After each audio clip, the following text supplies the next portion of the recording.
جس پر اس نے کہا کہ ہاں بالکل تم ایسا کر سکتے ہو۔ اس نے اپنے دوست کی قبر پر مٹی ڈال کر اسے باقاعدہ طور پر زندہ دفن کیا اور پھر کچھ فاصلے پر ہٹ کر بیٹھ گیا، لیکن خوف کے مارے اس کا برا حال تھا۔ چنانچہ فوراً ہی چند منٹ کے بعد وہ اس قبر کے پاس گیا اور اپنے دوست کو میسج کیا کہ کیا میں اب اوپر سے یہ ساری چیزیں ہٹا لوں، لیکن کوئی جواب نہ آیا۔ اس نے سوچا کہ شاید مٹی کے نیچے سگنلز پوری طرح نہیں آ رہے ہوں، چنانچہ اس نے کال کیا تو واقعتاً سگنلز کی وجہ سے کال نہ مل سکی۔ اس نے جب یہ سوچا کہ منو مٹی کے تلے اس کا دوست موجود ہے اور ہو سکتا ہے کہ آکسیجن کی کمی کی وجہ سے اسے سانس لینے میں مشکل پیش آ جائے، تو اس نے فوری طور پر قبر سے مٹی اٹھانا شروع کر دی۔ لیکن جب وہ سیمنٹ کی سلیں اٹھانے لگا تو وہی سل جو چند منٹ پہلے اس نے خود اٹھا کر وہاں پر رکھی تھی اب اس سے اٹھ نہیں پا رہی تھی۔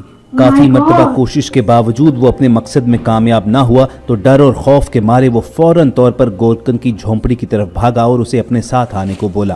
گورکن قبر پر پہنچا تو وہاں موجود سلیں اور مٹی ڈلتی دیکھ کر اس نے کہا کہ میں نے آپ سے کہا تھا کہ جب جنازہ آئے تو مجھے ضرور بلائیے، لیکن جب اس لڑکے نے پورا معاملہ سمجھایا تو اس کے بھی ہوش اڑ گئے۔ ان دونوں نے مل کر وہ سلیں اٹھانے کی کوشش تو کی، لیکن ان کی حیرانی کی انتہا نہ رہی کہ وہ سلیں ان دونوں سے بھی نہیں اٹھ رہی تھیں۔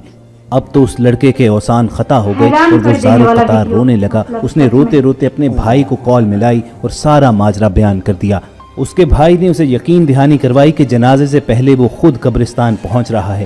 دوسری جانب قبرستان میں وہ لڑکا غم اور خوف سے اس قدر نڈھال ہوا کہ اپنے ہوش کھو بیٹھا۔ اس کا بھائی جب قبرستان پہنچا تو اپنے بے ہوش چھوٹے بھائی کو دیکھ کر مزید پریشان ہوا۔ گورکن نے جو تفصیلات اسے معلوم تھی اس کے گوش گزار کر دی، اور ان کے لیے حیرانی کا مقام یہ تھا کہ وہ سلیں ان سے بھی نہیں اٹھ پا رہی تھیں۔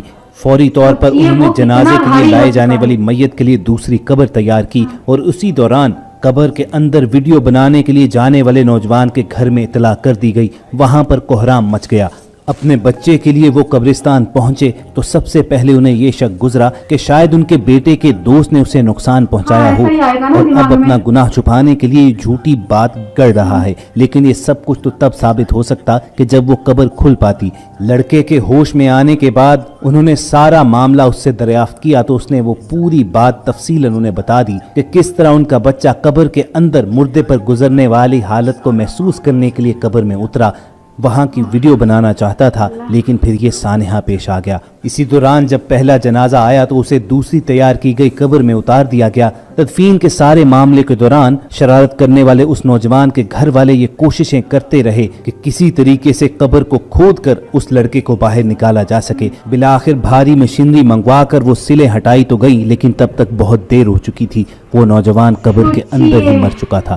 وہاں موجود ایک عالم دین کا کہنا یہ تھا کہ قبر اصل میں اس ظاہری دنیا سے پردے کا نام ہے۔ اس نوجوان نے اپنی شرارت میں اس پردے کو چاک کرنے کی کوشش کی تو اسے اس کی عبرتناک سزا دے دی گئی۔ خواتین و حضرات، ہم یہ تو نہیں جانتے کہ اس بھیجے گئے واقعے میں صداقت کتنی ہے اور مبالغہ آرائی کتنی، لیکن ایک بات طے ضرور ہے کہ جو بھی قدرت کے معاملات میں مداخلت کرنے کی کوشش کرتا ہے تو اس کے لیے ایسا ہی عذاب تیار ہوتا ہے۔ یاد رکھیے کہ دین اسلام میں طنز و مزاح کی اجازت ایک خاص حد تک ہے، لیکن جب یہ مذاق مقدسات اسلام اور شعائر دین تک پہنچ جائے تو خطرناک صورتحال اختیار کر لیتا ہے اور بعض اوقات انسان ایمان جیسی عظیم دولت سے ہاتھ دھو بیٹھتا ہے۔ دین یا دین کے کسی شاعر سے مذاق بہت بڑا گناہ ہے۔ اللہ تعالیٰ کی حدود کی پامالی اور کفر کی وادیوں میں سے ایک وادی ہے جس پر اللہ تعالیٰ نے قرآن کریم کی سورۃ التوبہ میں گرفت بھی کی ہے۔ اللہ رب العزت نے فرمایا، اگر آپ ان سے پوچھیں تو وہ کہیں گے کہ ہم تو یوں ہی آپس میں ہنس بول رہے تھے، تو کہہ دیجئے کہ اللہ، اس کی آیات اور اس کا رسول ہی تمہارے ہنسی مذاق کے لیے رہ گئے ہیں۔ تم بہانے نہ بناؤ، یقیناً تم اپنے ایمان کے بعد بے ایمان ہو گئے، اور اگر ہم تم میں سے کچھ لوگوں سے درگزر کر بھی لیں تو کچھ لوگوں کو ان کے جرم کی سنگین سزا دی جائے گی۔ ایک بات طے ضرور ہے کہ جو بھی اللہ تعالیٰ کی مقرر کردہ حدود سے تجاوز کرتا ہے تو اس کے لیے ایسا ہی عذاب تیار ہوتا ہے۔ آپ اس بیان کی گئی داستان کے بارے میں اپنی رائے کا اظہار کرنا چاہتے ہیں تو ہمارا کمنٹ سیکشن حاضر ہے۔ ایسی اصلاحی ویڈیوز حاصل کرنے کے لیے آپ ریڈ بٹن پر کلک کر کے اور بیل آئیکن کو پریس کر کے ہمارے سبسکرائبرز بن جائیے۔ اپنا اور ارد گرد کے لوگوں کا خیال رکھیے۔ اللہ حافظ۔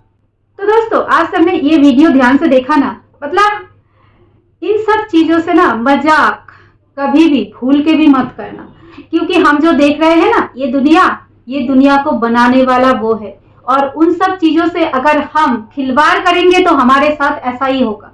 اور اس نوجوان کے ساتھ کیا ہوا ہے اندر اب تو ان کو ہی پتا ہے، لیکن ہوا تو کچھ بھیانک کچھ واقعہ ان کے ساتھ۔ تو آپ سب کا رائے ضرور ظاہر کیجیے گا، کمنٹ سیکشن میں بتائیے مجھے کہ آپ سب کیا سوچتے ہیں اس ویڈیو کے بارے میں۔ تو آج کے لیے اتنا ہی، پھر ملتے ہیں ایسے ہی زبردست ویڈیو کے ساتھ۔ تب تک کے لیے میں شومیہ، مجھے دیجیے اجازت، اللہ حافظ۔